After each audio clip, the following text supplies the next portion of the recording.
દોસ્તો, મારી ગુજ્જુની મોજ ચેનલમાં આપનું સ્વાગત છે। આજના વિડીયોમાં આપણે વાત કરવા જઈ રહ્યા છીએ કે તેમના મમ્મીએ તો આજે ઘરના આ માખણમાંથી કેટલું બધું ઘી બનાવ્યું, કેવી દેશી સ્ટાઇલથી થોડામાંથી ઘણો બધો ઘી બનાવ્યું। અને દોસ્તો, આજે તો શિલ્પા ભાભી રડતા હતા।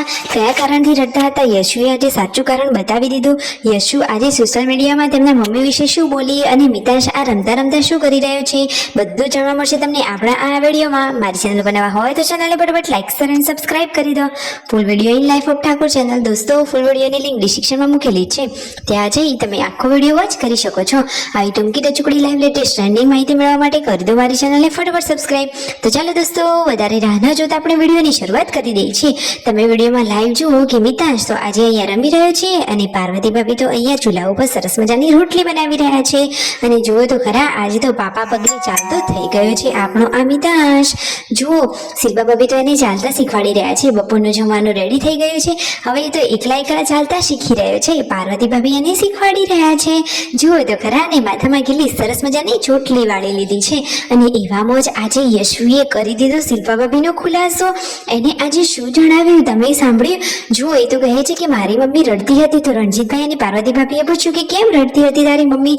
તો કહે છે કે મારા પપ્પા બોલ્યા હતા, મારા પપ્પાએ મારી મમ્મીની કિટ્ટા કરી દીધી હતી, એટલા માટે મમ્મી રડી રહી હતી। તો આ રીતે યશુ તો જુઓ મસ્તીથી સરસ મજાના કાલાવાલા પ્રશ્નોના જવાબ આપી રહી છે।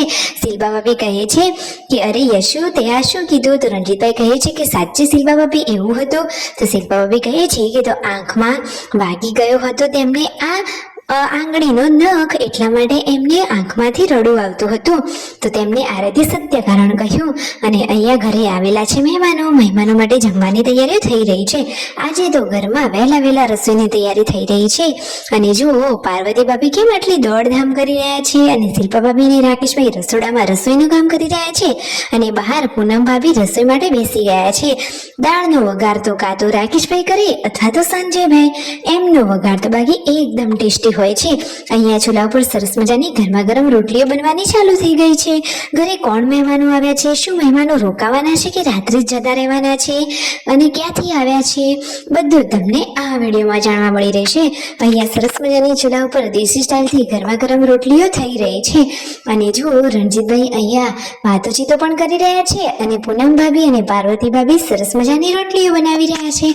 આજે તો અજવાળામાં જ અને વહેલા રોટલી બનવાની શરૂ થઈ ગઈ છે ને એટલામાં જ આ શું ઘટના બની ગઈ જુઓ તો ખરા। મિતાંશ તો દોડતો ગાય જોડે પહોંચી ગયો છે। અરે, આ તો રણજીતભાઈ એને જોઈ ગયા અને પછી ફટોફટ લઈ આવ્યા। અને આ ગાય તો ઓલરેડી પણ બધાને મારે છે। આ તો ભગવાન માતાજીની દયાથી મિતાંશ તો બચી જ ગયો। જુઓ, બધા જ થોડીક વારમાં તો ગભરાઈ ગયા હતા।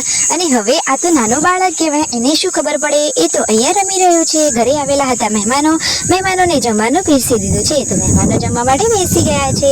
અને જુઓ, બહાર તો અંધારું ગોળ થઈ ગયું છે। આજે તો પૂનમ ભાભી, વિયુ અને સંજયભાઈ ધાબા ઉપર બેઠા છે। અને વિયુને આ શું પૂછ્યું કે વિયુ, તારે જોઈએ છે નાની બહેન કે નાનો ભાઈ? તો વિયુએ શું કહ્યું તમને ખબર છે? એ તો કહે છે કે મારે તો નાની બહેન જોઈએ છે। અને પછી કહે કે મારે તો બેન ઓલરેડી છે, તો હવે તો મારે ભાઈ જોઈએ છે। અરે, એ તો નાની અને લાડકી દીકરી છે, એને શું ખબર પડે? એટલા માટે એ તો ઘડીકમાં ભાઈ કહે ને ઘડીકમાં બહેન કહે। અને જુઓ, એ તો એટલી સરસ મજાની ક્યુટથી વાતો કરે છે કે એની વાતો તો બધાને જ ગમી જાય છે। અને જુઓ, મહેમાનો હવે તેમના ઘરે જવા માટે નીકળી રહ્યા છે। આ મહેમાનો આવ્યા હતા સુંડિયાથી તેમના મમ્મી પપ્પાની ખબર પૂછવા માટે। તો ફાઇનલી હવે મહેમાનોને મૂકવા માટે બધા લોકો બહાર આવી ગયા છે। મિતાંશ તો જુઓ ટાટા કહી રહ્યો છે। પરિવારના બધા જ લોકો મહેમાનોને અહીંયા મૂકવા માટે આવી ગયા છે। જુઓ તો ખરા, પરિવારમાં કેટલો સરસ મજાનો સંપ છે। હવે મૂકીને આવી બધા લોકો જમવા બેઠા છે।